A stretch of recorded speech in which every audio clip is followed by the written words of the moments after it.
Hello everyone, hope you are doing all well. आज हम एक ऐसा टॉपिक लेके आए हैं जो बड़ा ही इम्पोर्टेंट है और बहुत ही सिंपल है। That is headache. हेडेक हम सबको होता है। तो हेडेक क्या है, उसके कॉजेज क्या हैं एंड उसकी ज़्यादा मज़ीद डिस्कशन हमें डॉक्टर साहब से पता चलेगी। Hello sir, how are you? Hello, how are you? I am fine. Hello viewers. तो आज हम बहुत ही जो कॉमन टॉपिक है वो डिस्कस करेंगे, that is headache. Sir, headache basically होता क्या है? सबको पता है सिर दर्द होता है, पर आप थोड़ा बताएं क्या होता है।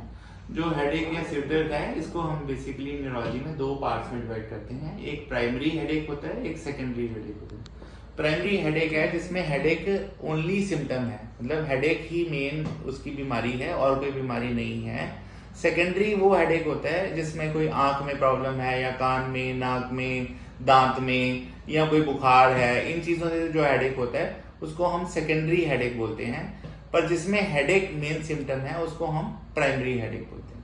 मतलब ये कॉजेज हैं। जी जी ठीक है। तो सर, इसमें किस किस टाइप के हेडेक्स होते हैं? जी। जो प्राइमरी हेडेक है जो कि आज हम ज्यादा डिस्कस करेंगे, उसमें दो मेन हेडेक्स हैं। वैसे तो काफी तरह का होता है, दो मेन हेडेक्स हैं। एक तो है माइग्रेन जो कि बहुत कॉमन है, और दूसरा है टेंशन टाइप हेडेक जिसको हम टीटीएच। ओके सर, अब हमने डिवीजन बना दी है। तो आज हम व्यूअर्स के लिए डिस्कस करने वाले हैं माइग्रेन, क्योंकि हमारे पास बड़े सारे लोग होते हैं हमें माइग्रेन है। सर, आज माइग्रेन होता क्या? क्योंकि नॉर्मल हेडेक वाले बंदे भी अपने आप को डायग्नोज करते हैं, खुद ही से सेल्फ डायग्नोज करते हैं माइग्रेन है जी हमें। सर, आप प्लीज बताएं जरा माइग्रेन। जो माइग्रेन है वो एक तरह की हेडेक ही है वैसे तो, पर एक खास तरह की हेडेक है जिसके कुछ पर्टिकुलर स्पेसिफिक फीचर्स हैं जो हम डिस्कस करेंगे। जो माइग्रेन है बेसिकली वो कोई बीमारी नहीं है, वो एक टेंडेंसी है जिसमें कि मरीज को कोई भी ट्रिगर फैक्टर जो हम आगे डिस्कस करेंगे होने से उसको सिर में बहुत तेज दर्द होना शुरू हो जाता है, जिसको हम माइग्रेन कहते हैं। सिम्टम्स क्या होते हैं सर? जी, माइग्रेन जो है आमतौर पे जो टेम्पल एरिया है, ये वाला एरिया यहाँ स्टार्ट होती है। इसमें जो पल्सेशन है, पेल्पिटेशन है, वो यहाँ पे फील होनी शुरू हो जाती है। आंख और सिर दोनों में होती है।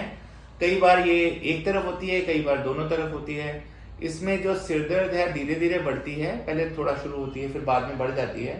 साथ में मरीज को उल्टियां होती हैं या उसका नौजिया होता है, उसका मन करता है कि उल्टी आएगी, आती नहीं है।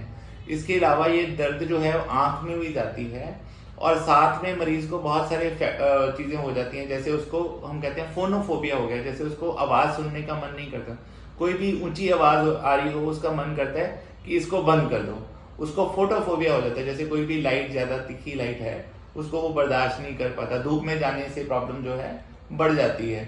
इसके अलावा पेशेंट का कोई भी काम करने का मन नहीं करता, कोई भी एक्सरसाइज या कोई काम करते हैं तो हेडेक बढ़ जाती है। सर, ये कितना फ्रीक्वेंटली हो सकता है? जी, जो माइग्रेन है वैसे शुरू में तो इसकी फ्रीक्वेंसी कम होती है, लेकिन जब इसका ट्रीटमेंट नहीं करते कई बार ये बढ़ जाती है, तो फिर ये कई बार डेली तक भी हो सकता है, जिसको हम क्रॉनिक माइग्रेन बोलते हैं। जिसमें अगर महीने में 15 दिन से ज्यादा आपको माइग्रेन हो रहा है तो उसको हम क्रॉनिक माइग्रेन।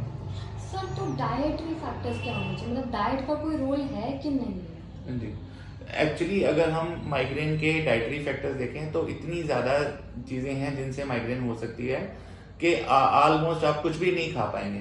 पर ये माइग्रेन जो है चीज से, हैवी चीजों से, ग्रेवी वाली चीजों से, इन सब चीजों से हो जाता है। सर, पर मैंने सुना है ये मिथ है या नहीं है, ये चीज खाने से एग्रेवेट होता है? जी, चीज खाने से कई लोगों को होता है। देखो, ये हर आदमी को, हर जो भी माइग्रेन सफरर है उसको ये ढूंढना पड़ता है उसको किस चीज से होता है। हर आदमी को हर चीज से नहीं होता। जो लिस्ट है वो बहुत लंबी है, पर हर आदमी को हर चीज से नहीं होता। किसी को चीज से होता है, किसी को प्याज से होता है, किसी को तेज परफ्यूम से होता है, किसी को ठंड से होता है, किसी को गर्मी से होता है। सो अपना अपना जो है एलर्जी जी वो ढूंढना पड़ता है।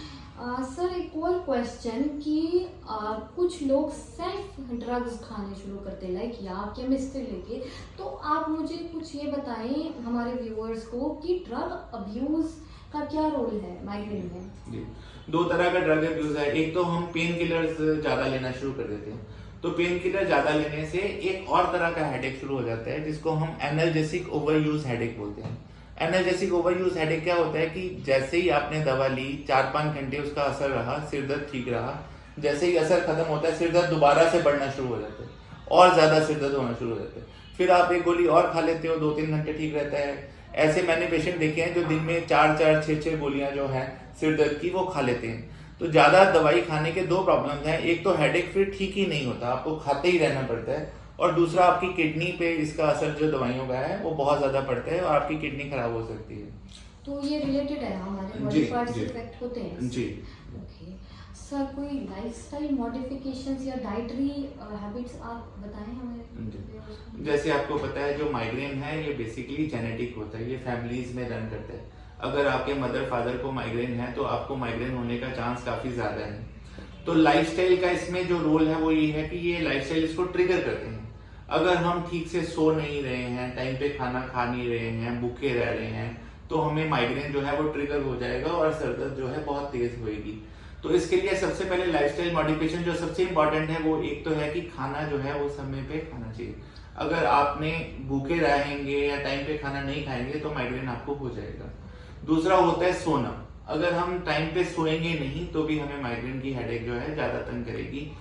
सोने का मतलब ये नहीं कि 8 घंटे सोना है तो आप सुबह 4 बजे सो रहे हैं, दोपहर को 1 बजे उठ रहे हैं।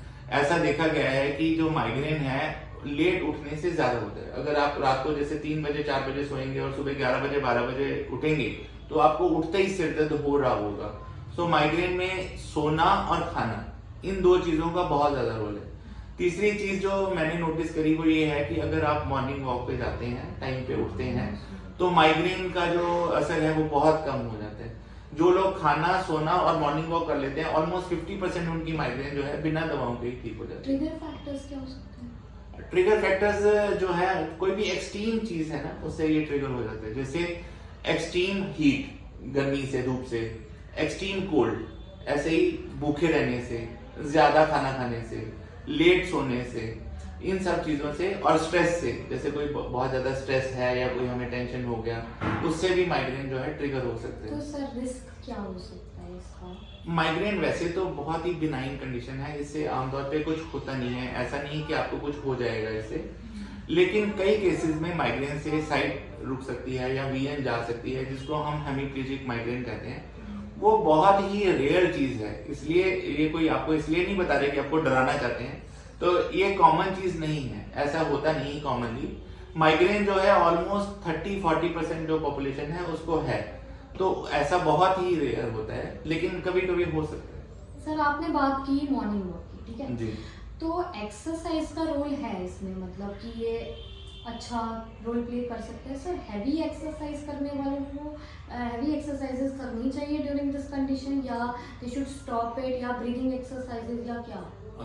अगर आपको माइग्रेन हो रहा है, सिर दर्द आपको ऑलरेडी हो रहा है, तो आपको एक्सरसाइज नहीं करनी चाहिए। एक्सरसाइज से माइग्रेन बढ़ जाता है। तो अगर आप ठीक हैं और आपको सिर दर्द नहीं हो रहा, फिर आप कोई भी एक्सरसाइज कर सकते हैं, लेकिन ड्यूरिंग माइग्रेन एक्सरसाइज जो है वो अवॉइड।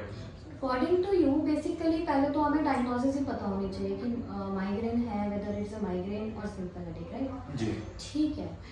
तो it's all done about migraine. जी जी। ठीक है। जो माइग्रेन सफरर्स है उनको मैं सबसे जरूरी बात ये बताना चाहता हूँ, जब आपको पता चल गया कि माइग्रेन है, सबसे पहले अपने लाइफस्टाइल को मॉडिफाई करें। अगर आप लाइफस्टाइल को मॉडिफाई नहीं करेंगे तो माइग्रेन जो है आपका ठीक नहीं होगा और आपको सफर करना पड़ेगा। ठीक है, इट्स ऑल अबाउट माइग्रेन। सो हमें अपनी लाइफस्टाइल मॉडिफाई करनी है, exercise routine, exercise regime maintain करना है, जस्ट लाइक वो मॉर्निंग वॉक वगैरह, ब्रीदिंग एक्सरसाइजेस कर सकते हैं, और हमारे ट्रिगर फैक्टर्स पे ध्यान रखना है कि किस चीज़ से हमें एग्रावेशन हो रही है, स्ट्रेस से दूर रहें, मेडिटेशन करें अपनी। चलें, अब it was all about migraine. अब हम नेक्स्ट टाइम अपनी वीडियो ले आएंगे टेंशन हेडेक के बारे में, ठीक है, और कुछ ऐसा ही हमारा रूटीन चलता रहेगा। So all viewers, thank you so much. Please like करना, शेयर करना और फॉलो करना, सब्सक्राइब करना मत भूलिएगा, एंड नीचे बेल आइकन को ज़रूर दबाएं। Thank you so much for watching. Bye. Thank you.